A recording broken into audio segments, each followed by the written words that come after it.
Hey guys, welcome back. Happy Friday. We are going to make a very Friday type of cocktail with you today. This will make you certainly feel like you're on vacation, even though summer vacations just started. I think we are ready to take a very deep dive into the old kitschy classic, the Tequila Sunrise. Wait, first, what's vacation? Right, I know, right? So now you can feel like it. Make one of these, go out to your pool, obviously. So when I was looking back at the history behind a tequila sunrise, trying to figure out where did this drink actually come from and how did it get such a weird reputation, I found that it's actually a Prohibition era cocktail, because when the film industry apparently was filming in the 20s and you couldn't drink in the States, they were often filming in Mexico. And the Agua Caliente racetrack in Tijuana is where this, according to my research, originated. And it was actually lemon with simple syrup. So it was a sweet lemonade with grenadine and also a little soda water in this, and a little creme de cassis as well. So that's what probably made that pretty ombre effect there. Anyway, when it came back to the States, no one knew how to make it. Creme de cassis was not readily available, and it sort of ended up morphing into an orange juice drink. I think Jason found some other stories though. Yeah, so there was a variation of one from like the Biltmore Hotel in the 30s. It's not too different from yours, but really the modern version that we're all used to started in the early 70s. These two bartenders in Sausalito, California were playing around with it.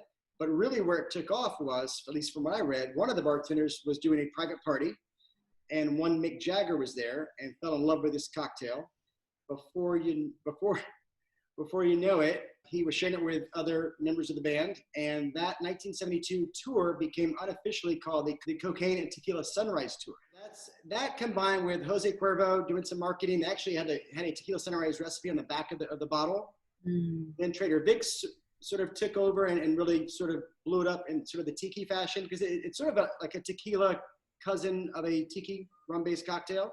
A year later, the Eagles, their album Desperado, they wrote a song called Tequila Sunrise. So that's really kind of the early 70s was sort of the relaunch of the Tequila Sunrise as we know it now. And that's how it became ubiquitous. So my question is then, in all of your previous iterations of it that like you were just talking about, were they using good grenadine or bad grenadine? Because I think that's what separates the difference between a sticky, disgusting, gross drink and a solidly decent cocktail. Yes. So while I don't know what kind of grenadine they were using, they certainly were not mentioning using fresh grenadine or homemade grenadine. So I would assume they were using a version, if not this roses, which is what you see in all restaurants and bars. Those are my dogs. So I left this out here not because we're using it. We're absolutely not going to be using this, but I really want to be able to want you guys to see the color difference of this guy versus the homemade grenadine. So I think we, along with probably some better bars across the country, are treating this drink, I'd say in a more, fresher or sophisticated fashion by doing homemade grenadine, for sure. First of all, that roses grenadine, don't use it ever. Unless your child is making Shirley Temples, don't use that ever. Have you ever used the commercially available, the Lieber & Co. grenadine? I know they do it. Yeah, no, I've seen it. I've not tried it. Lieber & Co. does do one, and I imagine that it's pretty decent because most of their stuff is pretty decent, but I can't say that I've ever tried it.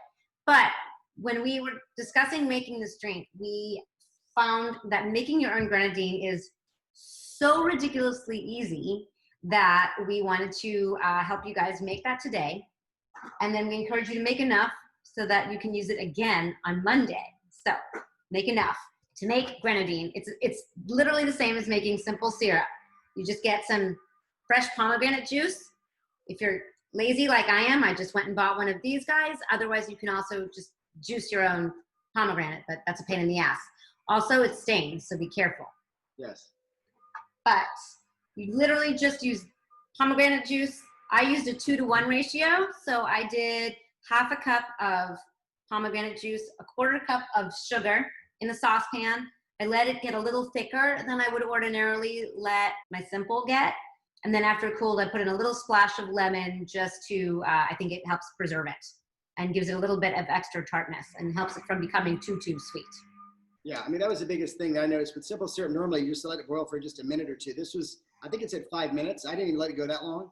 It said 5 minutes, and I did 5 minutes, and I think it got too thick.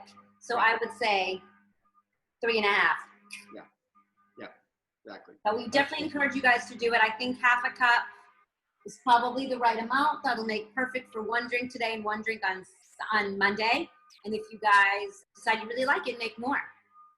And I purposely using a clear measuring glass because I really wanted, and I kept the roses out. I wanted you guys to see the difference in color. I don't know if you can tell or not. It's almost brown. So it's not as pretty of a red, obviously, and that's based on all the food coloring and all the other stuff they put in the roses. You know, I think it's going to make the drink again feel much fresher and less sweet, less cloyingly sweet, as Ricey likes to say. So I'm excited to try this one. I literally think the word cloyingly sweet was invented for Rose's grenadine. Side note, after I made the grenadine, I called my daughter, who crazy loves Shirley Temples, in here. I told her to close her eyes because I did not want her to see the color of my grenadine, and I wanted her to taste it. And I had her taste it and tell me what it tasted like. And she said, I can't decide if it tastes like grenadine or simple. I'm like, perfect. So according to her, it does taste sort of like she said it's a little sour. So it's a sour version of roses. So yeah. Well, and no one's drinking grenadine straight either. So when you put it for a kid in a Shirley Temple, even for those of you that have kids that like Shirley Temples but want them to have a slightly healthier version, you can also make this in larger batches, and they can make homemade Shirley Temples or Roy Rogers at home. So there are various iterations of sunrises. So you can do tequila sunrises. You can do versions of vodka, in different spirits, and they all have different names. The one I was drawn to, you're going to say, of course you were. It's called an Inamorata Sunrise, and it substitutes Campari for grenadine. So you get the color, a slightly more bitter finish, but yeah, go ahead and get your face slap. I have not tried it, but I would say it probably will look more like a regular tequila sunrise because of the color. So, well, we did one like that. We did that. Our Quarantine Supreme did that. Yeah, that was sort of a fun adult version of a grenadine color. But I'm going to do, I know you guys are really going to be shocked to hear this, a mezcal version instead of tequila. Should I do my face slap, my forehead slap? Jason suggested, and I think it was a good suggestion, to add a little bit of ancho reyes in there also, just because I think that it'll go really nicely with the smokiness of that. So. Yeah, and it looks like you're using orange. I know we touched on maybe doing grapefruit, which neither one of us have right now. So if you're wanting to play around with this at home, typically grapefruit does really well with mezcal. So you may want to consider maybe doing half OJ, half grapefruit if you have one, and then just sort of, again, trial and error, add a little more grapefruit, less OJ, vice versa. Well, grapefruit is so much less sweet than orange juice. So either go half and half, or you maybe add a little bit of a little more grenadine, or just something to make up for the fact that you're not getting a lot of sweet in there, unless you really like it super tart, in which case go ahead with more grapefruit. The other really cool thing about this cocktail is traditionally it is prepared just by building it straight in the glass. So it could not get any easier. It is visually very pretty to present. And you could, since it is quite a lot of orange juice, use this in place of a mimosa. Yeah. And call it a brunch drink. Another lifestyle cocktail by the CCC. Another lifestyle cocktail. I know you love when I go there. I love brunch cocktails. No, I think day off right. No, I think it's a very good call, actually. But back to that whole concept of a lifestyle cocktail, would you want to have this at night at a restaurant? I would want to have this if I were at a racetrack in Tijuana. Point being, it's a good warm weather, outdoorsy, or brunch cocktail. It's a lot of fruit juice. Yeah. Yeah. So you want to drink it when you would ordinarily drink fruit juice, which is never after dinner for me. All right, should I make it? Let's. Okay. So ice on this one, guys, because you're going to be stirring it in the glass and you don't want it to dilute super fast. I would say the larger the rocks you have, the better. Not necessarily like a large old-fashioned rock, but just not like Sonic ice for this drink. Yeah, I've been using this shape ice a lot lately. These 1.5.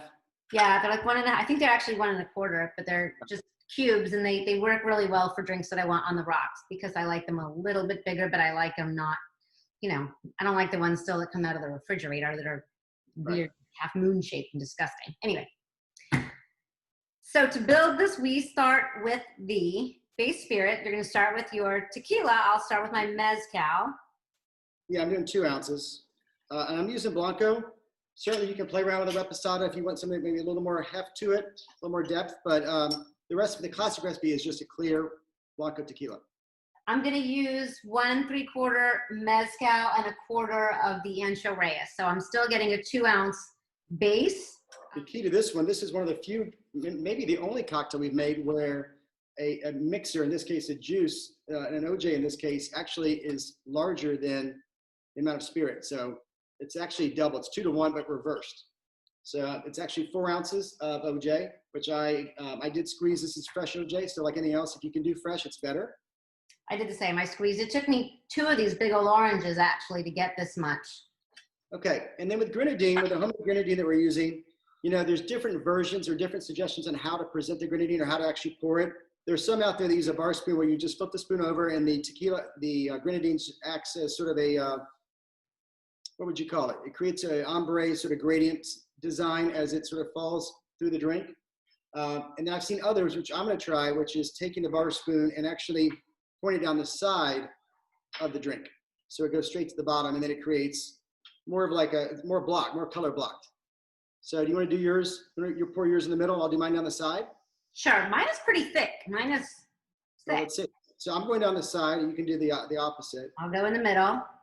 But you can see how thick mine is. Okay, mine looks like blood going down the side of the glass. Yeah, yours is thick too. I mean, it really went straight to the bottom. So I'm gonna actually turn that around because it's not so pretty to look at that way. Well, actually yours too. Yours went straight to the bottom. If it went to the bottom like ours did, you're gonna want to stir it a little bit. Otherwise, your sip is gonna be either or, but not both. So you're gonna want to. And then for garnish, we've seen anything from nothing to sort of a classic, almost similar to our cocktail on Wednesday, where the Amaretto Sour, where it's just a nice orange slice or orange wheel with a real cherry. Oh, that's pretty. Yeah, and there you go. It's very pretty, and I don't feel the least bit bad about drinking it during the day. Right, fresh OJ, fresh grenadine, good tequila, even good ice. That's how we do things at the CCC. That's how we do it. Don't forget, for next week, we're going to need this again. So go ahead and make enough that you can use it for Monday. Next week, I'm not going to tell you too much, but you'll see up on the side in just a minute your ingredients you will need. But I can tell you we're doing a bourbon-based cocktail. We're doing gin, and we're bringing back rum, aged rum preferably. So. Yes, and if you'll notice, there's really only one new bottle you'll need next week, and it's the creme de cacao that we actually have asked you to get before. Definitely get to the clear one this time, though. You're going to want the clear creme de cacao. Yeah, there's lots of good recipes with that. So, all right, well, I'm excited about revisiting this old classic. Me too. All right, enjoy, guys. Happy weekend. Happy weekend. Cheers, Rice. Cheers, Jason.